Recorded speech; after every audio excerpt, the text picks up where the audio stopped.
आप सभी का स्वागत है आपके अपने YouTube चैनल तथागत एडुजोन पर। ज्योग्राफी का आज हम दूसरा लेक्चर आए हैं। इस लेक्चर में आज हम समझेंगे कि भारत का भूगर्भिक इतिहास है उसके विषय में जानेंगे। इसके तहत हम प्रायद्वीपीय पठार देखेंगे, उत्तर की जो विशाल पर्वतमाला है उसको समझेंगे और उत्तर का विशाल मैदानी भाग जो है और इनके जो क्या क्या उपभाग हैं इनको भी हम देखेंगे। किस तरीके से भारत का जो आज का स्वरूप हम देखते हैं, जो भौतिक स्वरूप है उसकी उत्थान और इसका निर्माण किस तरीके से हुआ है।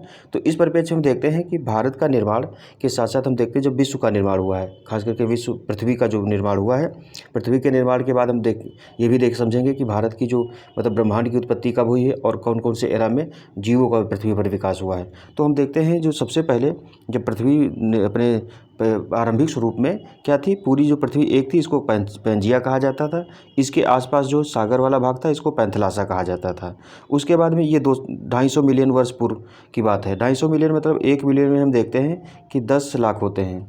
1 मिलियन में कितने 10 लाख होते हैं और इसको अगर 10 से गुणा कर देंगे तो 250 मिलियन मतलब करीब इस तरीके से जो समय है। तो इसको जो कहा गया है कौन सा काल है, पर्मियन काल है। पर्मियन काल में जो पृथ्वी थी पूरा एक भाग थी, इसको पैंजिया कहा जाता था, इसके आसपास वाले भाग को पैंथलासा कहा जाता था। उसके बाद जो ट्रियासिक काल आया है 200 मिलियन वर्ष पूर्व जो है, इसको क्या कहा गया, जो पृथ्वी है 2 भागों में बढ़ गई। एक भाग को क्या कहा गया है, लॉरेंशिया प्रदेश कहा गया है या लॉरेंशिया में बढ़ गई है जो इसका उत्तरी भाग था। दक्षिणी भाग को गोंडवाना लैंड कहा गया है। तो ये क्वेश्चन भी पूछा गया, गोंडवाना लैंड दक्षिणी भाग था और जो उत्तरी भाग था उसको लॉरेंशिया कहा गया है। उसके बाद जो जलीय क्षेत्र था इसको टेथिस सागर कहा गया है। अब नीचे हम देखते हैं कि फिर जब आगे पृथ्वी 200 मिलियन के बाद देखते हैं 140 मिलियन वर्ष पूर्व जो है इसको जुरासिक काल कहा गया है। जुरासिक काल, जब जुरासिक मूवी देखेंगे तो उसमें जो डायनासोर वाली कहानी है ये उसी समय की जीव थे। तो उस समय जब पृथ्वी देखा गया तो लगभग जो आरंभिक हम देखते हैं जो वर्तमान स्वरूप है महाद्वीपों का वो धीरे धीरे आना यहाँ शुरू हो गया है इस तरीके से। अब उसके बाद हम देखते हैं जो 65 मिलियन वर्ष पूर्व है इसको कौन सा काल बोलते हैं, तो इसको बोलते हैं क्रिटेशियस काल। उसके बाद का काल है जब डायनासोर समाप्त विलुप्त हो गए हैं और उसके बाद जब हम कोयला या इस तरीके की जो चीज़ें हैं बनना शुरू हुई तो उस समय देखते हैं और ज़्यादा आरंभिक स्वरूप आने लगा है जो आज का स्वरूप है। ये उत्तरी अमेरिका वाला भाग है, ये दक्षिणी अमेरिका है, ये अंटार्कटिका है, ये ऑस्ट्रेलिया भी इधर है, भारत ये यहाँ जा रहा है, ये यूरेशिया वाला भाग है और ये अफ्रीका वाला भाग है। इस तरीके से हम देखते हैं इसको। उसके बाद हम देखते हैं कि वर्तमान जो स्वरूप है अभी हम देखते हैं तो इस तरीके से उत्तरी अमेरिका ये वाला भाग है, ये ग्रीनलैंड हो गया, दक्षिणी अमेरिका अंटार्कटिका ऑस्ट्रेलिया महाद्वीप हो गया। उसके बाद में ये अफ्रीका हो गया, यूरेशिया इधर है और ये वाला जो है भाग ये भारत हो गया और एशिया वाला भाग यहाँ से लेकर के इधर एशिया वाला भाग हो गया।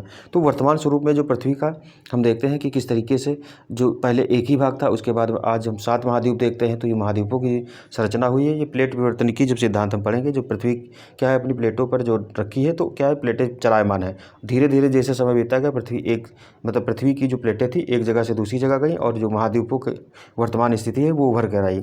इसी परिप्रेक्ष्य में देखते हैं कि जो भारत है, भारत किस तरीके से भारत जो मेन है वो गोंडवाना लैंड का भाग है।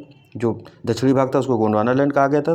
तो ये भी पूछा गया कि भारत का जो भाग है किस भाग का है, तो ये गोंडवाना लैंड का भाग है। भारत धीरे धीरे खिसकते ये इक्वेटर लाइन है, इक्वेटर लाइन के ऊपर आया। आज के समय में देखते हैं भारत की अवस्थिति जो है इस तरीके से है।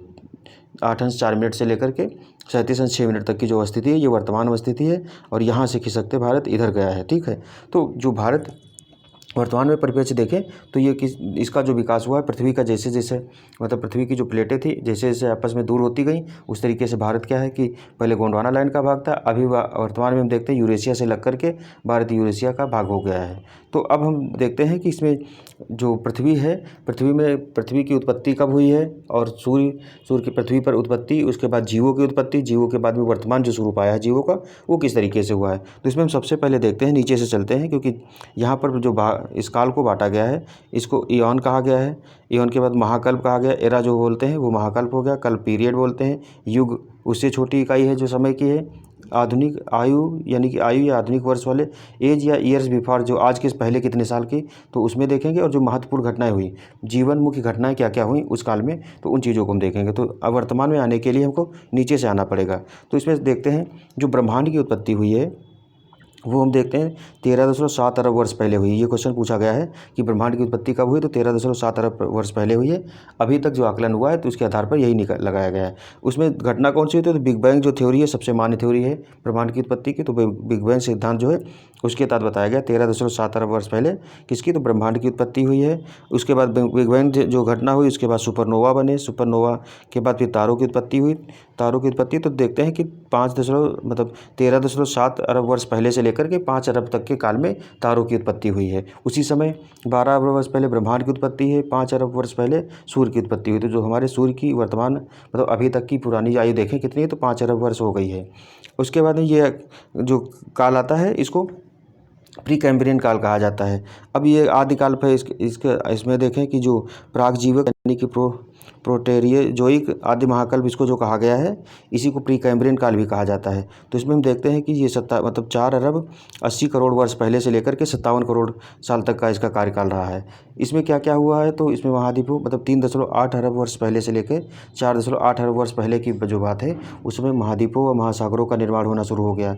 महासागरों व वायुमंडल में कार्बन डाइऑक्साइड की अधिकता हुई। तो पृथ्वी पर सबसे पहले जो आई है वो कौन सी आई, कार्बन डाइऑक्साइड आई गैस। उसके बाद में अन्य गैसों का विकास होना शुरू हुआ है। फिर हम देखते हैं कि महाद्वीपों व महासागरों का निर्माण हो गया और फिर 3.8 अरब वर्ष पहले से लेकर के 2.5 अरब वर्ष तक क्या रहा, तो ब्लू ग्रीन शैवाल एक कोशिकीय जीवाणु बनने शुरू हुए। तो जीवों की जो उत्पत्ति की प्रक्रिया में देखते हैं, सबसे पहले क्या बने, शैवाल बने, फिर एक कोशिकीय जीव बनना शुरू हुए। उसके बाद 1.5 अरब 1.50 करोड़ साल से लेकर के 57 करोड़ तक के साल तक देखते हैं, तो इसमें कई जोड़ों वाले जीव बने। जैसे हम देखते हैं कि बहुत जोड़े वाले जो जीव होते हैं उस तरीके के जीव बनना शुरू हुए हैं इस समय में। उसके बाद में फिर आते हैं कैम्ब्रियन काल में, तो इसको पूरा जीवी काल कहा गया है। इसकी जो एज है यानी कि टाइम पीरियड है 57 करोड़ से लेकर के 24.5 करोड़ तक के समय रहा है। इसको परमियन, कार्बोनिफेरस, डिवोनियन, प्रवालविद या सिलिरियन, आर्डोविशियन या कैम्ब्रियन काल। तो ये सारे अभी आने वाले जब हम लेक्चर जैसे से आगे बढ़ेगा ये सारे शब्द आते जाएंगे। तो जो ये काल डिवीज़न है इसीलिए हमको लाना पड़ा, क्योंकि ये सारे शब्द आएंगे तो आपको लगेगा कि ये क्या है, तो इस वजह से ये पहले ही बता दे रहे हैं। कैम्ब्रियन काल में क्या हुआ, इसका जो टाइम पीरियड है 50 करोड़ से लेकर के यानी कि 57 करोड़ से लेकर के इधर वर्तमान की तरफ आएंगे तो 50 करोड़ 50.5 करोड़ वर्ष है। इसमें क्या हुआ है, और ये इसके बाद ऑर्डोविशियन का काल कितना है, तो 43.8 यानी कि 50.5 करोड़ वर्ष से लेकर 43.8 करोड़ वर्ष तक रहा है। सिलिरियन काल जो रहा है वो रहा है 43.8 से लेकर 40.8 रहा है। फिर जो डायोनियन या प्रवालविद काल कहते हैं, इसी कब से रहा है, तो 40.8 से लेकर के 36 करोड़ वर्ष रहा है। उसके बाद में फिर कार्बोनिफेरस वर्ग जो रहा है ये कब, तो 40.8 से लेकर के 36 से भी रहा है। परमियन काल तो 28.5 से लेकर के 24.5 वर्ष तक रहा है। तो अब हम इसमें देखते हैं जो महत्वपूर्ण घटनाएं क्या हुई। तो इसमें रेंगने वाले जीवों की अधिकता, पहले रेंगने वाले जो जीव जंतु रीढ़ की स्थल व जल पर रहने वाले जीव, हड्डी वाले जीव पहले जीव, मछली व स्थल पर कोई जीवन नहीं, जल में बिना रीढ़ की हड्डी वाले जीव। तो जल में जो है बिना रीढ़ की हड्डी वाले जीव पाए गए। उसके बाद में रेंगने वाले जीव, तो इस समय तक रेंगने वाले जीव जो है इसके जब हम लास्ट में देखते हैं यानी कि 24 करोड़ वर्ष पहले रेंगने वाले जीव जो है उनकी अधिकता हो चुकी है। इसके बाद जो समय आता है रेंगने वाले जीव के बाद में ही हम देखते हैं डायनासोर वगैरह जो बने हैं, ये जब नाम सुनते हैं तो वो जीव रेंगने वाले जीव के बाद में ही आते हैं। तो इनका जो ये काल कौन सा था, मध्यजीवी, इसको मेसोजोइक काल कहते हैं। मध्यजीवी काल को मेसोजोइक काल के नाम से ज़्यादा जाना जाता है। इसकी जो टाइम पीरियड है 24.5 करोड़ से लेकर के 6.5 करोड़ तक रहा है। इसमें कौन कौन से काल रहे हैं, ट्रियासिक काल रहा है, जुरेसिक काल रहा है और क्रोटेशियस काल रहा है। इसमें कौन कौन से रहे हैं, तो 24.5 से लेकर के 20.8 करोड़ तक मेढक व समुद्री कछुआ। तो ये जो मेढक वगैरह जीव हैं ये पहले बन चुके, क्योंकि रेंगने वाले जीव आए हैं और उसके बाद में रेंगने वाले के साथ में ही देखते हैं जो जल में भी चल सकते थे और ज़मीन पर भी चल सकते थे। इस तरीके के जीव उभयचर जो है उनकी उत्पत्ति हुई है, क्योंकि कछुआ और मेढक दोनों इसी तरीके के हैं। फिर हम देखते हैं जो 14 यानी कि 20.8 से लेकर 14.4 करोड़ वर्ष तक पहले क्या हुआ, तो डायनासोर का युग आया है। इसी को जुरासिक युग भी कहा जाता है। फिर 14.4 करोड़ वर्ष से लेकर के 6.5 करोड़ वर्ष तक का जो टाइम पीरियड है, इसको डायनासोर का विलुप्त होना शुरू हुआ है। तो डायनासोर विलुप्त होने की जो घटना बताई जाती है वो कहा जाता है कि पृथ्वी पर उल्कापिंड के स्राव से जो गिरने से ये डायनासोर की विलुप्ति हुई है। तो अब वो कितना सही वो नहीं पता, लेकिन ये कि हाँ इसका जो माना जाता है यही माना जाता है। तो इनका कार्यकाल जब इनका टाइम पीरियड कितना है, तो 14.5 से लेकर 6.5 करोड़ वर्ष तक का है। डायनासोर का विलुप्त होना शुरू हुआ। जो उसके बाद तीसरा कल्प है, इसको टेरसरी कल्प बोलते हैं। इसमें कौन कौन से हैं, तो इसका जो टाइम रहा है 6.5 करोड़ वर्ष से लेकर के नवजीवन काल तक, यानी रहा है सेनोजोइक युग है, वहाँ तक रहा है। तो इसका पुरानूतन, अधिनूतन, अधिनूतन, अल्पनूतन और अतिनूतन हिंदी में है, बाकी इंग्लिश में भी अभी नीचे देख लेंगे। फिर इसका जो टाइम पीरियड रहा है 6.5 करोड़ से लेकर के 5.8 करोड़। फिर 5 इसमें रहा है कि स्तनपायी चूहे आदि पाए गए हैं। उसके बाद में 5.8 से लेकर के 3.5 करोड़ साल रहा है। 3.5 से लेकर के ये टाइम पीरियड यहाँ से देखें तो 6.5 से लेकर के 20 लाख वर्ष तक रहा है ये। इसमें क्या आरंभिक मनुष्य के पूर्वज, यानी कि अब हम देखें तो यहाँ आरंभिक मनुष्य के पूर्वज वनमानुष, फूल वाले पौधे और वृक्ष मनुष्य से मिलता जुलता वनमानुष, जंतु, खरगोश और छोटे स्तनपायी। तो इधर से नीचे से हम चलें तो छोटे स्तनपायी चूहे आ गए हैं। फिर जंतु, खरगोश जैसे जंतु, खरगोश, छोटे स्तनपायी चूहे आदि आ गए हैं। फिर मनुष्य से मिलता जुलता वनमानुष पाया गया है। फूल वाले पौधे भी इसी समय आ गए हैं। उसके बाद आरंभिक मनुष्य का पूर्वज जो है ये वनमानुष पाया गया है। जो होमो सेपियंस कहा जाता है वो इस तरीके से इसी समय में पाए गए हैं। होमो सेपियंस, होमो इरेक्टस वगैरह जो हैं ये इसी समय में उनके आरंभिक साक्ष्य पाए गए। उसका जो वर्तमान काल का अगर हम देखें इसको चतुर्थ काल कहा जाता है। अभिनूतन या अभिमत या अत्यंत नूतन, मतलब जो प्रेजेंट मनुष्य हम देखते हैं उसकी उत्पत्ति का जो काल कहाँ से कितना है, तो ये 20 लाख से लेकर के 10,000 जो टाइम पीरियड है यहाँ तक का काल रहा है। और ये जो अधिनूतन यानी कि आधुनिक मानव जो है 10,000 से लेकर के अभी तक का वर्तमान तक हम देखते हैं। तो मनुष्य की उत्पत्ति सच में देखें तो जितना पृथ्वी की 13.7 अरब वर्ष से लेकर के और अभी कितना है, तो मनुष्य की उत्पत्ति का मेन हम देखते हैं क्या है, तो ये 0 से लेकर 10,000 मतलब 10,000 साल पुराना इतिहास हमारा है। उससे पहले का इतिहास तो मानव उत्पत्ति ही नहीं हुई है। तो इस वजह से फिर जो आधुनिक मानव है इसकी उत्पत्ति 10,000 साल पहले मानी जाती है। आदि मानव उससे पहले थे, 20 लाख से लेकर 10,000 के बीच में आदि मानव थे। इसी समय मनुष्य का सबसे ज़्यादा विकास हुआ है। आज जो हम देखते हैं कि हम पैंट शर्ट सारी चीज़ें पहन के देखते हैं तो वो एक क्रमिक विकास की जो क्रिया थी उसी का परिणाम है। अब हम आगे चलते हैं तो यहाँ भी पैमाना जो है टाइम इन मिलियन, मतलब मिलियन में ही समय दिया गया है। हम देखते हैं 4600 मिलियन से लेकर के ये खुशकी जीव, फिर कई जोड़ वाले जीव आए हैं। इस तरीके से इसको प्री कैम्ब्रियन काल कहा गया है। प्री कैम्ब्रियन के बाद में फिर कैम्ब्रियन काल आया है। Cambrian, Ordovician, Silurian, Devonian, Carboniferous, Permian, ये कौन सा है, पेलियोजोइक काल में। उसके बाद हम देखते हैं जैसे छोटी मछली जैसे जीव उत्पन्न हुए, फिर मछलियाँ हुई, फिर रेंगने वाले जीव हुए, फिर जुरासिक मतलब डायनासोर आए, डायनासोर उड़ने वाले जीव। उड़ने के बाद हम देखते हैं कि 4 पैर से चलने वाले जीव। उसके बाद में ये मेसोजोइक काल में आए हैं। तो ट्रियासिक काल, जुरासिक काल डायनासोर हुए हैं। क्रिटेशियस काल में इस तरीके से रेंगने वाले जीव आए हैं। उसके बाद सेनोजोइक काल यानी कि जो नूतन काल है इसमें क्या क्या हुआ है, तो इसमें पेलियोसोनिक है। तो पेलियोसीन एज में क्या हुआ है, तो ये चलने वाले जीव आए हैं। फिर इयोसीन के बाद हम देखते हैं ओलिगोसीन, फिर मेयोसीन, फिर पेलियोसीन और फिर कौन है, प्लिस्टोसीन है, फिर होलोसीन है। इस तरीके से मतलब जो चतुर्थ कल्प है इसमें तो हम देखें कि आदिमानव के बाद में धीरे धीरे इधर मनुष्य आ गया है। तो इस तरीके से मनुष्य की जो उत्पत्ति हुई है वो यहाँ दिखाई गई है। अब हम देखते हैं कि जो भारत है, भारत में मतलब भारत की जो भूस्थिति संरचना है वो किस तरीके से बना, क्योंकि भारत हमने बताया गोंडवाना लैंड का भाग था। तो इसमें भारत में हम देखते हैं जो चट्टानें हैं वो किस तरीके से मतलब विकसित हुई, क्योंकि जैसे जैसे समय बीतता गया है जो पहले मुख्य चट्टानें थे वो टूटती गई, उनके टूटन से और जो जमाव से फिर नई चट्टानों का विकास हुआ है। नई पृथ्वी का मतलब धरती की जो सतह है नीचे, वहाँ से ज्वालामुखी आदि क्रियाओं द्वारा भी जो ऊपरी सतह है उसका विकास होता रहा है। तो इसमें हम देखते हैं कि जो आर्कियन क्रम की चट्टानें इस तरीके वाली दी गई हैं, तो ये वाली आर्कियन क्रम की चट्टानें हो जाएंगी। उसके बाद कहा गया है कि विंध्यन क्रम की चट्टानें ये वाली हो जाएंगी। फिर कहा गया डेक्कन ट्रैप ये वाला हो जाएगा पूरा एरिया। एलुवियल जो मिट्टी है ये वाली इस तरीके की हो जाएगी एलुवियल। उसके बाद मेसोजोइक वाला है तो ये यहाँ पर है जो यहाँ पर एम बना, ये मेसोजोइक युग की चट्टानें पाई जाती हैं। फिर है कि कुडप्पा क्रम की चट्टानें कौन सी हैं, ये ब्लैक वाली जो है ये कुडप्पा क्रम की चट्टानें इस तरीके से हो जाएंगी जहाँ जहाँ हैं। फिर पेलियोजोइक वाली जो है ये ब्लैक बिल्कुल वाइट वाला ये पेलियोजोइक हो जाएगा। फिर टर्सरी युग की कौन सी है, तो इस तरीके से जो दी हैं ये वाली चट्टानें जो हो जाएंगी टर्सरी युग की। फिर गोंडवाना लैंड की चट्टानें, ये जी जहाँ पर दिया है ये गोंडवाना लैंड की चट्टानें हो गई इस तरीके से।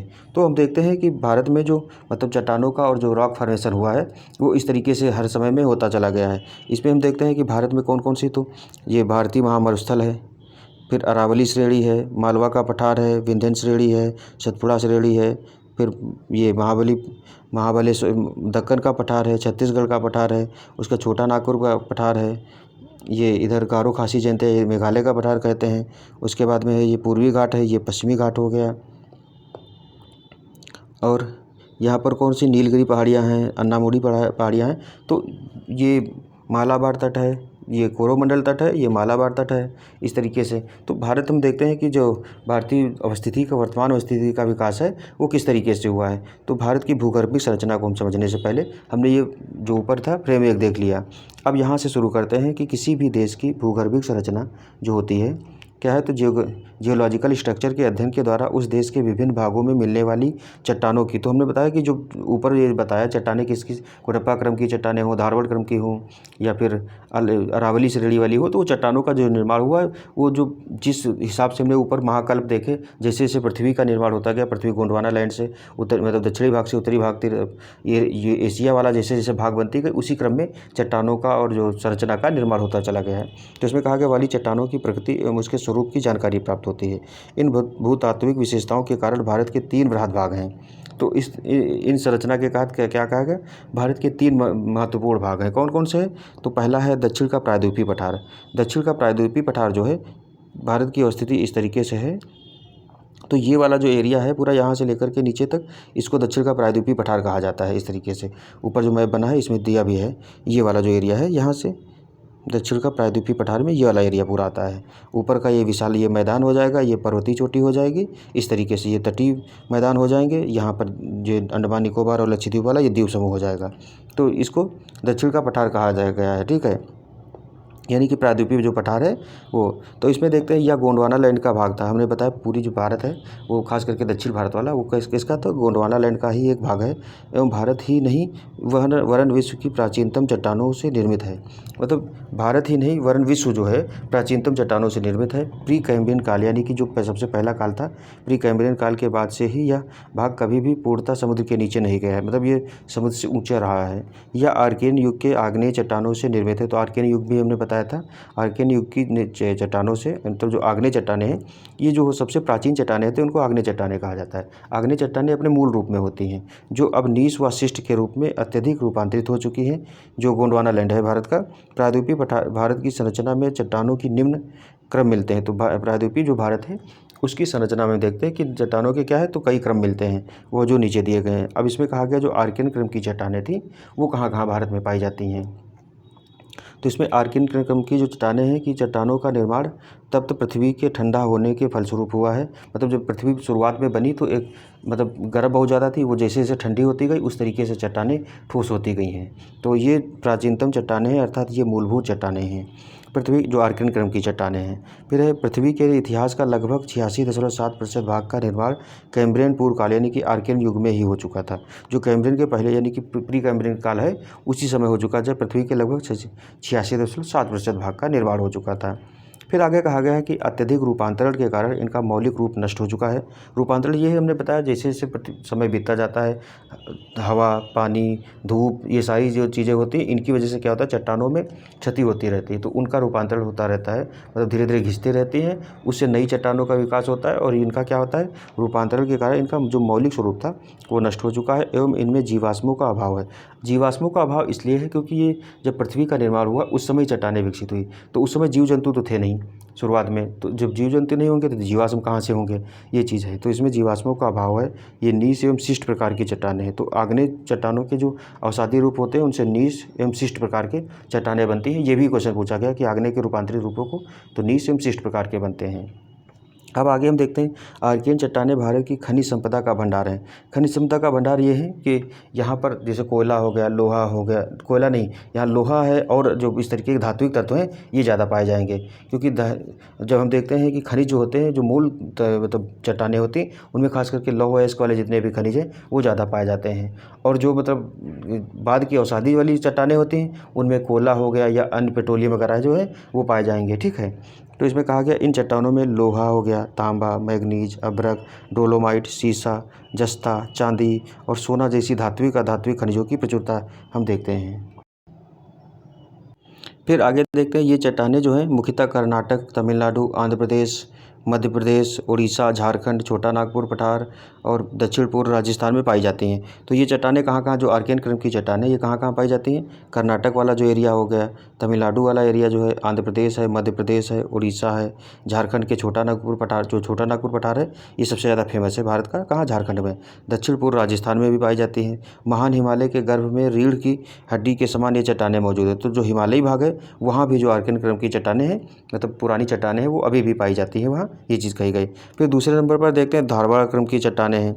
धारवाड़ क्रम की चट्टानें क्या है? तो आर्कियन क्रम की चट्टानों के अपरदन एवं निक्षेपण के फलस्वरूप धारवाड़ क्रम की चट्टानों का निर्माण हुआ है। तो सबसे पुरानी जो चट्टानें थी आर्कियन क्रम की थी। आर्कियन क्रम की चट्टानों में क्या हुआ है कि अवसादीकरण हुआ है, यानी कि उनकी विक्षेपण और विस्थापन से और उनके टूट फूट से क्या है, तो धारवाड़ क्रम की चट्टानों का निर्माण हुआ है। इसमें कहा गया है कि अपरदन एवं निक्षेपण के कारण जो आर्कियन क्रम की चट्टानें थी, उनके अपरदन एवं निक्षेपण के फलस्वरूप धारवाड़ क्रम की चट्टानों का निर्माण हुआ। ये प्राचीनतम परतदार चट्टानें हैं। तो परतदार चट्टानें देखो, जब मूल चट्टान होती है तो उसका निर्माण लगभग इस तरीके से होता है। जब परतदार ये घिसती है, धीरे धीरे घिसती जाती है, इसका जो होता है इस तरीके से बनता जाता है। तो जब इसके बाद जो वाली जो चट्टान होगी वो परत, कई परतों में होगी। जैसे हम ज़मीन भी देखते हैं, ज़मीन पर जब खोदते हैं तो देखते हैं जितना गहराई में खोदते जाओगे तो उस तरीके से उसकी अलग अलग परत दिखती जाएगी। उसी तरीके से ये जो चट्टानें होती हैं ये अलग अलग तरीके से, इसीलिए इनको परतदार चट्टान कहा जाता है, जो अत्यंत ही रूपांतरित एवं विरूपित हो चुकी हैं। रूपांतरित मतलब कि उनका रूप बदल चुका है, विरूपित मतलब कि जो पहला स्वरूप था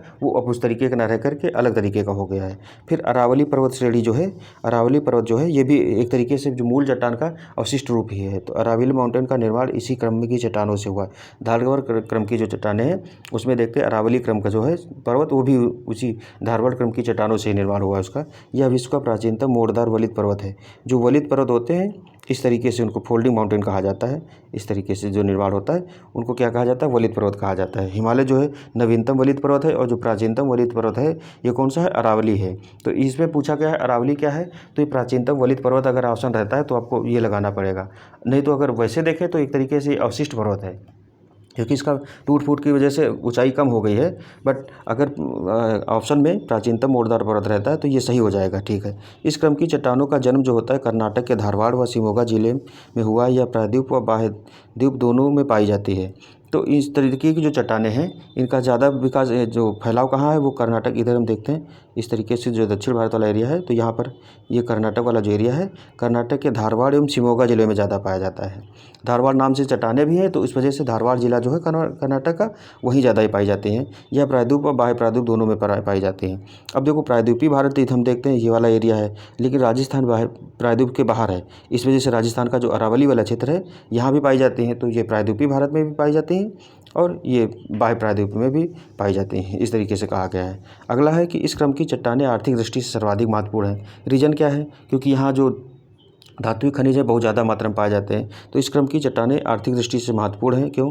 सभी प्रमुख धात्विक खनिज जैसे कि लोहा, सोना, मैग्नीज, तांबा, क्रोमियम आदि इन चट्टानों में पाए जाते हैं। तो हम देखते हैं कि सबसे ज़्यादा जो मतलब लोहा वाला जो एरिया है वो कहाँ? कर्नाटक में है। सोना भी देखो कर्नाटक में है, कोलार गोल्ड माइन वाली मूवी बनी है। मैग्नीज भी पाया जाता है, तांबा भी, क्रोमियम, तो ये सारी धातुएँ जो हैं ये जो सबसे ज़्यादा इंपॉर्टेंट होती हैं किसी देश की अर्थव्यवस्था में, इस वजह से इसका आर्थिक महत्व है। फिर अब आ गया है कुडप्पा क्रम की चट्टानें। तो कुडप्पा क्रम की चट्टानें हमने देखा था बीच बीच में कहीं कहीं फैली हैं। तो ये देखेंगे कि धारवाड़ क्रम की चट्टानों के अपरदन एवं निक्षेपण के फलस्वरूप कुडप्पा क्रम की चट्टानों का निर्माण हुआ है। इस प्रकार ये भी परतदार चट्टानें हैं।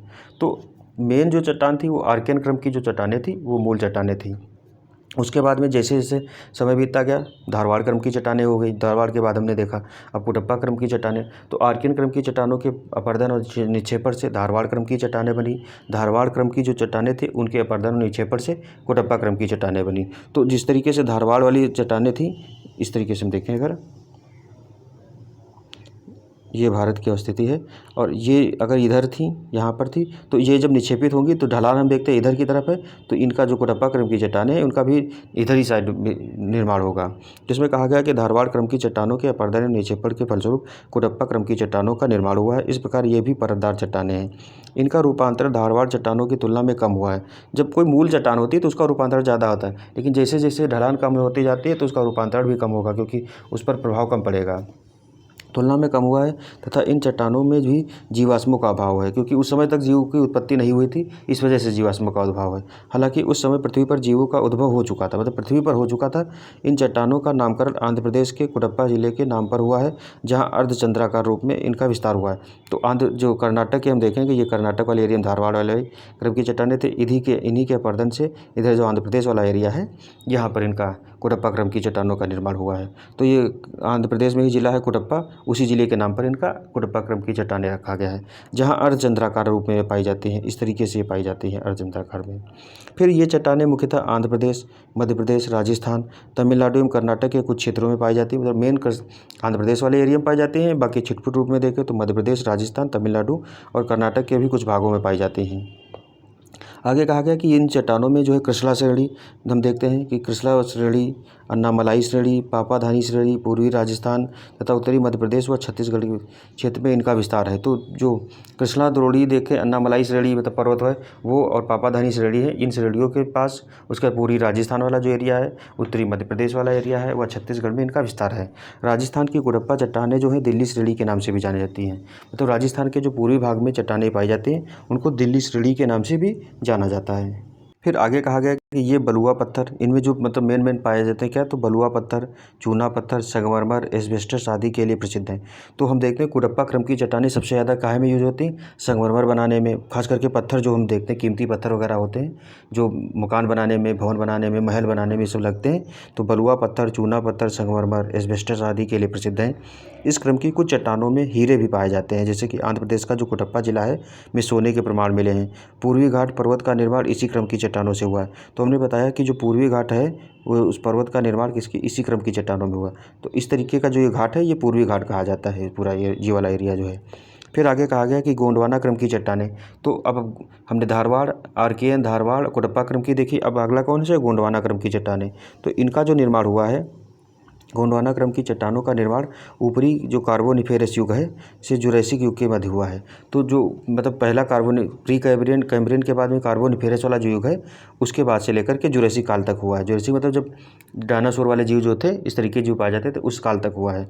इन चट्टानों में जीवों के अवशेष प्राप्त होते हैं, क्योंकि उस समय जीव ठीक ठाक मात्रा में हो गए थे। इस वजह से जैसे जैसे जीव मरते गए और वो दबते गए जीव मतलब चट्टानों के नीचे, तो क्या है कि उनके अवशेष से अवसाद भी पाए गए हैं, अवशेष प्राप्त होते हैं। इनका जो विस्तार है दामोदर घाटी, महानदी घाटी, राजमहल, सतपुड़ा, महादेव पहाड़ी प्रदेशों में तथा कश्मीर, दार्जिलिंग, सिक्किम तथा असम में पाया जाता है। तो जो मध्य भारत में देखते हैं, मध्य भारत में खास करके दामोदर घाटी झारखंड वाला एरिया, महानदी उड़ीसा वाला एरिया, राजमहल जो पहाड़ी है ये भी झारखंड, सतपुड़ा महादेव पहाड़ी मध्य प्रदेश में पाई जाती है, तथा कश्मीर वाला जो एरिया ऊपर भारत वाला जो है इसे ये वाला एरिया, यहाँ पर दार्जिलिंग वाला हम देखते हैं, जो दार्जिलिंग वाला जो एरिया है पश्चिम बंगाल में, सिक्किम के ऊपर मतलब दार्जिलिंग के ऊपर सिक्किम, तो दोनों जगह ये असम में भी पाई जाती हैं। तो जो गोंडवाना क्रम की चट्टानें हैं ये खास करके मध्य भारत में ज़्यादा पाई जाती हैं, उसके बाद ऊपर जम्मू कश्मीर में भी पाई जाती है, और कुछ जो भाग है वो दार्जिलिंग और सिक्किम, असम में भी इनका पाया जाता है।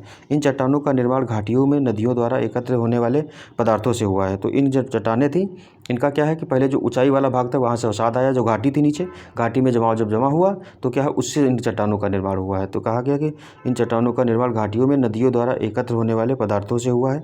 भारत का 98% कोयला इन्हीं चट्टानों से प्राप्त होता है। तो कोयला इसलिए प्राप्त होता है क्योंकि अवसाद इनमें पाए जाते हैं। अवसाद मतलब जैसे पेड़ पौधे थे, जीव जंतु थे, वो उनकी डेथ हुई बहुत बड़े व्यापक स्तर पर, तो पौधे जब नीचे ज़मीन के नीचे दब गए तो एक समय बाद वो जो प्राकृतिक प्रक्रिया द्वारा देखे क्या, पौधों का जो कार्बनिक जो पदार्थ होता है वो सड़गल कर क्या बन गया, कार्बनिक पदार्थ बन गया। आज के समय में हम देखते हो कोयला जो बन गया, कोयला हो गया या अदर चीज़ें होती हैं क्या, इन्हीं से पाई जाती हैं, तो प्राप्त होते हैं। इनके अतिरिक्त इसमें बालूका पत्थर, चीका मिट्टी तथा लिग्नाइट भी पाया जाता है। तो लिग्नाइट जो कोयले का सबसे निम्नतम जो प्रकार है वो पाया जाता है। दक्कन ट्रैप, अब ये दक्कन ट्रैप आ गया, तो हमने अभी आर्कियन क्रम की, धारवाड़ क्रम की, फिर कुडप्पा, फिर अब गोंडवाना देखा, फिर गोंडवाना के बाद में जो है अब क्रिटेशियस यानी कि दक्कन ट्रैप आ गया। तो क्रिटेशियस युग के अंत में प्रायद्वीपीय भारत के पश्चिमी भाग, तो ये जो प्रायद्वीपीय भारत है उसके पश्चिमी भाग ये वाला जो एरिया है यहाँ पर ऐसे ये इसको दक्कन ट्रैप भी कहा जाता है। तो दक्कन ट्रैप वाला जो एरिया है का अंत यानी कि क्रिटेशियस युग के अंत में प्रायद्वीपीय भारत के पश्चिमी भाग में व्यापक ज्वालामुखी क्रियाएं हुई। तो ये वाला जो दक्कन ट्रैप है ये ज्वालामुखी विस्फोट के कारण निर्माण हुआ इसका, जिससे बेसाल्ट लावा। तो इसका कहा गया दक्कन ट्रैप किससे बना, बेसाल्ट लावे से बना। ये भी क्वेश्चन जितने बता रहे हैं ये लगभग सारे क्वेश्चन पूछे गए हैं कहीं ना किसी एग्जाम में। दक्कन ट्रैप किससे निर्मित हुआ है, तो बेसाल्ट लावा से निर्मित हुआ है, ज्वालामुखी क्रिया द्वारा निर्मित हुआ है, ये भी पूछा गया है। तो इसमें कहा कि बेसाल्ट लावा के प्रवाह से सीढ़ीदार भू आकृति बनी आकृतियों का। तो इस मतलब जैसे लावा पतला होता है ना गाढ़ा, तो क्या है ऐसे ऊपर से अगर नीचे जाएगा तो ऐसे ऐसे ऐसे इस तरीके की सीढ़ी की आकृति का बन गया है, तो इसको सीढ़ीदार आकृतियों का निर्माण हुआ, इसलिए दक्कन ट्रैप भी इसको कहा जाता है। दक्कन ट्रैप का विस्तार महाराष्ट्र के अधिकांश भाग, गुजरात व दक्षिणी पश्चिमी मध्य प्रदेश में है। तो मेनली देखते हैं अगर इसको ऐसे, तो ये महाराष्ट्र वाला जो ये गुजरात वाला कुछ एरिया हो गया, उसका पूरा महाराष्ट्र जो आता है, और इधर मध्य प्रदेश वाला जो दक्षिणी भाग है इसका यही वाला क्षेत्र है ज़्यादा। ठीक है, इस तरीके से बताया गया है।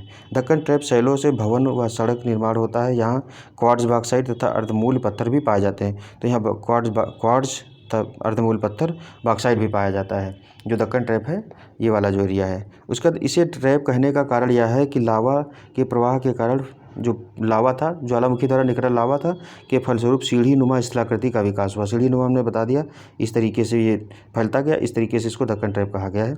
यह संरचना बेसाल्ट एवं डोलोमाइट चट्टानों से निर्मित है। तो दक्कन ट्रैप जो है बेसाल्ट मेनली है, इसमें डोलोमाइट भी है, इसमें डोलोमाइट चट्टानें भी हैं। ये चट्टानें काफ़ी कठोर हैं। तो जो दक्कन ट्रैप है अभी देखें तो क्या है कि कठोर मात्रा में है। इन चट्टानों के विखंडन से ही काली मिट्टी का निर्माण हुआ। तो मालवा का सोना है काली मिट्टी को कहा जाता है, और जो दक्कन ट्रैप है वहाँ की जो मिट्टी क्या है तो उसको काली मिट्टी कहा जाता है, जिसे कपासी मिट्टी या रेगुर के नाम से भी जाना जाता है। तो ये क्वेश्चन सीधे सीधे पूछा गया है कि जो भारत में कपास का सबसे ज़्यादा कहाँ होता है, तो काली मिट्टी पर उगाया जाता है, और काली मिट्टी को लोकल एरिया में क्या है रेगुर के नाम से भी जाना जाता है, या इसे काली कपासी मिट्टी भी कहा जाता है। ये क्वेश्चन, ये तीनों क्वेश्चन पूछे गए हैं कि काली मिट्टी का स्थानीय नाम रेगुर है, और इसे कपासी मिट्टी भी कहा जाता है। कपास कहाँ होता है, तो दक्कन वाला जो एरिया है वहाँ ज़्यादा उगाया जाता है, और काली कपासी मिट्टी भी कहा जाता है। और ये जो मिट्टी होती है कठोर होती है, गीली होने पर एकदम चिपचिपी हो जाती है, लेकिन वैसे कठोर, इसको मतलब स्वतः जुताई वाली मिट्टी भी कहा जाता है इस वजह से, क्योंकि जब सूख जाती है तो इसमें दरारें पड़ जाती हैं, इसको स्वतः जुताई वाली मिट्टी भी कहा जाता है। ये सारे क्वेश्चन पूछे गए हैं। फिर अगला है विंध्य क्रम की चट्टानें क्या है, तो इनका नामकरण।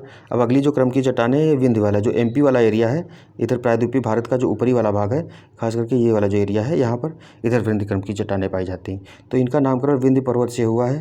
गंगा के मैदान और दक्कन पठार के बीच यह विभाजक रेखा बनाती है। तो गंगा का मैदान ऐसे देखते हैं, ये वाला जो एरिया है सारा, इधर से लेकर के ये गंगा के मैदान के नाम से। तो विंध्य पर्वत का जो निर्माण है इधर यहाँ पे हुआ है, और इधर हम देखते हैं ये दक्कन ट्रैप है। तो इन दोनों गंगा के मैदान ये और ये दक्कन ट्रैप, इनके बीच में ये विंध्य पर्वत जो है ये विभाजक का काम करती है। ठीक है, तो विभाजक रेखा बनाती है। फिर विंध्य प्रणाली जो है, विंध्यन प्रणाली राजस्थान के चित्तौड़गढ़ से लेकर के बिहार के सासाराम तक 10,300 कितना है, तो इसका देखें तो एक तरीके से कितना है, तो एक तरीके से 1,36,3600 जो है वर्ग किलोमीटर में विस्तृत है। फिर है कि इसमें भांदर श्रेणी, बिजवार श्रेणी, तो कौन कौन सी भांदर होगी श्रेणी, बिजवार श्रेणी तथा कैमूर श्रेणी विंध्यन क्रम के अंतर्गत आती है।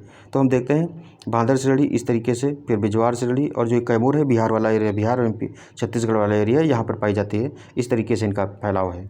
ये परतदार चट्टानें हैं। तो सारे अब आर्कियन क्रम की चट्टानों को छोड़कर लगभग जितनी चट्टानें हैं वो सारी परतदार आ रही हैं, जिनका निर्माण जल निक्षेपों द्वारा हुआ है। इनका निर्माण भी जल निक्षेपों के द्वारा ही हुआ है। इनमें चूने का पत्थर, बलुआ पत्थर, चीनी मिट्टी, कॉपर क्ले आदि मिलते हैं। चूने का पत्थर सीमेंट उद्योग का आधार है। जो चूना पत्थर है सीमेंट बनाने के लिए सबसे ज़्यादा उपयोग उसी का किया जाता है। जबकि जो बलुआ पत्थरों से दिल्ली का लाल किला, तो दिल्ली का लाल किला किससे बना है, लाल बलुआ पत्थर से बना है। मध्य प्रदेश के सांची स्तूप जो हैं वो आदि का निर्माण हुआ है। पन्ना और गोलकुंडा की प्रसिद्ध हीरा की खानें विंध्यन क्रम में पाई जाती हैं। तो पन्ना की खान जो है मध्य प्रदेश की, इसको पन्ना जिला में है। उसके बाद गोलकुंडा की खान आंध्र प्रदेश वाली की प्रसिद्ध जो खानें हैं विंध्यन क्रम की में ही स्थित हैं। ये जो हम देखते हैं मतलब यहाँ हीरे का भी काफ़ी मात्रा में पाया जाता है। तो ये जो पन्ना खान है वो हीरे के लिए फेमस है। फिर विंध्य क्रम की चट्टानें जो है सामान्यतः जीवाश्म विहीन होती हैं। सामान्यतः जीवाश्म विहीन होती हैं, किंतु कैमूर क्रम की चट्टानों के निचले भागों में कार्बनिक पदार्थों की उपस्थिति से वानस्पतिक जीवन के कुछ संकेत मिलते हैं। तो सामान्यतः हम देखते हैं इनमें जीवाश्म नहीं होता है, लेकिन जो कैमूर वाला एरिया है वहाँ की चट्टानों के निचले भाग देखते हैं कार्बनिक पदार्थों की उपस्थिति से वानस्पतिक जीवन कहा गया कि जब ये चट्टानें बनी थी तो उसमें कुछ वनस्पतिक जीवन था, इस वजह से वनस्पति पाई गई। और जब वनस्पति नहीं होती जहाँ पर चट्टानों का निर्माण उस समय होगा तो वहाँ वनस्पति नहीं पाई जाएगी, वो अवसादी नहीं होगी, इसलिए कहा गया है। फिर अगला है टर्शरी क्रम की चट्टानें हैं। तो इसमें हम देखते हैं टर्शरी क्रम की चट्टानों का निर्माण इओसीन युग से लेकर के प्लायोसीन युग, तो जैसे जैसे वर्तमान की तरफ हम बढ़ते जाएंगे उस क्रम की चट्टानें हैं ये। इओसीन से लेकर के प्लायोसीन युग के बीच हुआ है। टर्शरी शैलें क्रम मुख्यतः हिमालय क्षेत्र में पाई जाती हैं। प्रायद्वीपीय भारत में ये केवल तटीय क्षेत्रों में सीमित है। तो ज़्यादातर ये कहाँ, हिमालय वाला जो एरिया है इस तरीके से उधर पाई जाती हैं, और दक्षिण में भी अगर पाई जाती है तो ये तटीय जो क्षेत्र है, यानी कि इधर से लेकर के ऐसे ये वाले जो एरिया हैं ये इन क्षेत्रों में पाई जाती हैं। इस क्रम की शैलों में पेट्रोलियम पदार्थ भी पाए जाते हैं। तो इन यहाँ क्या ज़्यादा पाए जाते हैं, जैसे मुंबई वाला जो एरिया, मुंबई हाई हो गया, यहाँ पेट्रोलियम, गोदावरी वाला केजी बेसिन इसको बोलते हैं, यहाँ पर भी पेट्रोलियम पाया जाता है। तो इन वाले क्षेत्रों में क्या है, पेट्रोलियम ज़्यादा पाया जाता है। यह क्रम कश्मीर से लेकर के, तो कहाँ देखा हम देखते हैं, कश्मीर से कुमायूं, यानी कि कुमायूं क्षेत्र जो है यह कश्मीर से कुमायूं क्षेत्र में विकसित रूप से पाया जाता है, जहाँ इसे लीलांग क्रम के नाम से भी जाना जाता है। तो कुमायूं हिमालय जो है मतलब इधर ऊपर वाला भाग अगर हम ऐसे देखें तो यहाँ से लेकर के कुमायूं जो उत्तराखंड वाला एरिया है वहाँ तक विकसित रूप में पाया जाता है, इसे लीलांग क्रम के रूप में भी जाना जाता है। फिर क्वाटरनरी क्रम की चट्टानें जो हैं, तो इन चट्टानों का क्रम क्या है, तो क्वाटरनरी क्रम की चट्टानें जो हैं के अंतर्गत क्या है, तो प्लीस्टोसीन काल से लेकर के होलोसीन काल तक का समय आता है। तो इसमें इसके अंतर्गत प्लीस्टोसीन काल से लेकर के होलोसीन युग की शैलें सम्मिलित हैं। प्लीस्टोसीन क्रम की शैलों का विस्तार कश्मीर घाटी, यानी कि कश्मीर घाटी जो है वहाँ से लेकर के झेलम, कश्मीर घाटी, झेलम घाटी, गंगा, ब्रह्मपुत्र, नर्मदा, ताप्ती महानदी, तो कहाँ से, कश्मीर घाटी, झेलम घाटी, गंगा, ब्रह्मपुत्र, नर्मदा, ताप्ती महानदी, गोदावरी, कृष्णा की ऊपरी घाटियों में स्थित है। तो ये ऊपर कश्मीर घाटी जो है वहाँ की नदियों में झेलम घाटी, झेलम नदी, गंगा, ब्रह्मपुत्र, नर्मदा, ये जितनी भी नदियाँ हैं उन नदियों की घाटी में पाया जाता है। कौन सी क्रम की चट्टानें हैं, तो क्वाटरनरी क्रम की चट्टानें हैं। गंगा और सतलज से अतिरिक्त प्रायद्वीपीय, नर्मदा, ताप्ती, महानदी, गोदावरी, तो जो प्रायद्वीपीय जो नदियाँ हैं, नर्मदा, ताप्ती, महानदी, गोदावरी, कृष्णा, कावेरी आदि नदियों के मुहानों के काप के नवीन निक्षेप पाए जाते हैं। अब नदियाँ जो है अपने साथ में जब जल ले जाती है नीचे की तरफ, जैसे जाती हैं, तो अपने साथ में मिट्टी भी बहा कर ले जाती है। ये मिट्टी जब जाकर के इनके मुहाने, जहाँ नदियाँ समुद्र में मिलती है उसको मुहाना कहा जाता है। यहाँ जब निक्षेप ले जाकर के इकट्ठा करती हैं तो उसी को कहा गया है कि मुहानों के में काप जो होता है नवीन निक्षेप। इसमें कहा गया कि जो नदियों के मुहाने हैं वो अपने मुहाने पर काप के नवीन निक्षेप ले जाती। काप जो होता है मिट्टी, हम मृदा के देखते हैं, मृदा हो गई, काप हो गया, और उसके बाद में जो मतलब इसमें एक बार पीछे इसमें क्वेश्चन भी आया है कि सबसे मृदा का सबसे जो महीन रूप कौन सा होता है। तो इसमें हम देखते हैं नदियों द्वारा जब पत्थरों को से, जैसे पहाड़ों से नदी आती है, पहाड़ों से काट छाट करके अपने साथ धीरे धीरे वो अवसाद लाती है, अवसाद बहा करके जब मुहाने तक पहुंचाती है तो बहुत पतला हो जाता है, तो उसी को कॉप कहा गया। तो जो कॉप होता है, हर बार नदियाँ क्या करती है, हमेशा नया कॉप लाती रहती है। तो जो नवीन निक्षेप है वो वहाँ इकट्ठा कर देती, उसी निक्षेप के कारण ये जो हम देखते हैं लास्ट वाले जो क्रम की चट्टानें हैं, इनका क्वाटरनरी क्रम की जो चट्टानें हैं इनका निर्माण हुआ है। अब दूसरा नंबर पे आता है उत्तर की विशाल पर्वतमाला। उत्तर की विशाल पर्वतमाला का मतलब ये है जो हिमालय पर्वत है इस तरीके से वाला, तो उसमें यहाँ पर से बहुत सारी जो श्रेणियाँ बनाई गई हैं, तो उसमें हम देखते हैं कि जो जितनी भी श्रेणियाँ हैं कहाँ कौन कौन सी क्रम में विकसित हुई हैं। तो इस तरीके से देखें तो हिमालय जो है भारतीय उपमहाद्वीप की प्राकृतिक एवं राजनीतिक सीमा बनाता है। इसकी भौगोलिक परिस्थिति के कारण ही भारतीय उपमहाद्वीप की शेष एशिया से अलग प्राकृतिक दशा बन सकी है। मतलब भारत की अगर हम आज की वर्तमान स्थिति देखें तो इसमें हिमालय का बहुत बड़ा योगदान है। ये क्या करता है, भारत को एशिया के अन्य भाग से अलग कर देता है, क्योंकि भारत की जो अवस्थिति है वो इस तरीके की है लगभग। तो ये यहाँ पर ये जो है हिमालय वाला पाया जाता है, ये क्या करते हैं, एशिया से इसको अलग कर देता है। उसके बाद इसकी भौगोलिक परिस्थिति के कारण ही भारतीय उपमहाद्वीप की शेष एशिया से अलग प्राकृतिक बन पाई। अब इसमें कहा गया एशिया से क्या होता है, ठंडी हवाएं आती हैं तो उनको रोकता है ऊपर। उसके बाद हम देखते हैं जो दक्षिण पश्चिम मानसून है वो यहाँ से जाकर टकराता है और इधर बारिश होती है, वो चीज़ करता है। उसके बाद में भारत की जो ऊपर वाला एरिया है उसको ठंडा प्रदेश बनाने के काम भी ये आता है। भारत की जलवायु को निर्धारित करने में इसकी महत्वपूर्ण भूमिका है। तो जो पर्वतीय मैदान है भारत का, हिमालय मैदान है, यानी कि हिमालय वाला जो क्षेत्र है क्या करता है, मानसून जो है उसको लाने में भी बहुत योगदान देता है। कि भारत की जलवायु को निर्धारित करने में इसकी महत्वपूर्ण भूमिका है। यह शीत ऋतु में आने वाली ठंडी ध्रुवीय हवाओं से, यानी कि जो उत्तर से हवाएं आती हैं उनको क्या करता है, हिमालय रोक लेता है। तो ठंडी ध्रुवीय हवाओं को भारतीय भूभाग पर आने से रोकता है, जिसके फलस्वरूप भारत इन ठंडी ध्रुवीय हवाओं के प्रकोप से बच जाता है। क्योंकि हम देखते हैं ठंडियों में अदर जो कंट्रीज़ हैं वहाँ बहुत ज़्यादा ठंडी पड़ती है, लेकिन भारत में अपेक्षाकृत ठंडी कम पड़ती है। वैसे तो पड़ती है, लेकिन हिमालय की वजह से वो उन हवाओं को रोक देता है, इस वजह से ठंडी कम हो जाती है। फिर कहा गया कि इसी प्रकार वर्षा काल में हिमालय मानसूनी हवाओं को रोककर भारतीय भूभाग पर पर्याप्त वर्षा कराता है। तो दक्षिण पश्चिम मानसून जो है इस तरीके से आता है, भारत में प्रवेश करता है, उसके बाद ऐसे से आकर के इधर टकराता है जब हिमालय से, तो फिर यहाँ टकरा करके ऊपर नहीं जा पाता है, फिर यहाँ आकर के पूरे भारत में हम देखते हैं इस तरीके से वर्षा होती है। तो इसमें वर्षा होने से क्या होता है, कृषि जो है हमारी उसको अच्छी करने में काम करता है। फिर कहा गया हिमालय जो है नदियों को वर्षा वाहिनी भी बनाए रखता है। तो हम देखते हैं भारत की ज़्यादातर नदियाँ जो हैं उत्तर भारत की, वो सारी नदियाँ हिमालय से निकलती हैं। अब हिमालय से निकलती हैं तो उनको पर्याप्त मात्रा में क्या है कि हिमनद पर पानी होता है, हिमनद का जो बर्फ़ होता है वो धीरे धीरे पिघलता रहता है और नदियों का जो है पूरे वर्ष भर सतत वाहिनी बनी रहती है, मतलब हमेशा उनमें पानी बना रहता है। इसका कारण यही है कि वो हिमालय से निकलती है, हिमालय की जो हिमनद है यानी कि हिमालय पर जो उपस्थित बर्फ़ है वो धीरे धीरे पिघलती रहती है और वो नदियों में जल के रूप में आती रहती है। तो नदियों को वर्षा वाहिनी भी बनाए रखता है, क्योंकि हिमालय में हिम के पिघलने से नदियों में जल की आपूर्ति वर्ष भर होती रहती है। जबकि इसकी अपेक्षा हम देखें दक्षिण भारत में बड़ी बड़ी नदियों को छोड़ दिया जाए, बाकी ज़्यादातर जो छोटी नदियाँ हैं वो सूख जाती हैं या उनका पानी बहुत कम हो जाता है, ये चीज़ है। हिमालय की नदियाँ अपने साथ बड़ी मात्रा में अवसाद भी लाती हैं।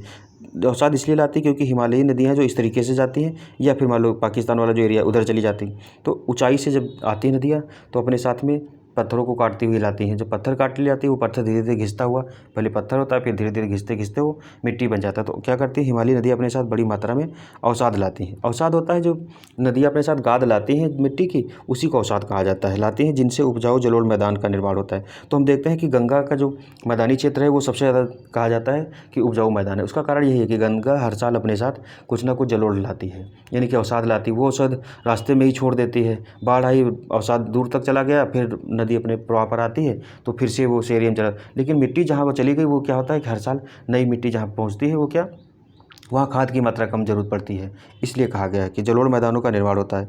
फिर हिमालय विविध संसाधनों के विकास का संभावित प्रदेश भी है। यहाँ कोबाल्ट, निकेल, जस्ता, तांबा, एंटीमनी, विस्मत जैसे धात्विक संसाधन भी खनिज संसाधन है। इसकी जटिल भूगर्भिक संरचना के कारण धात्विक खनिजों का खनन अभी संभव नहीं हो पाया रहा है।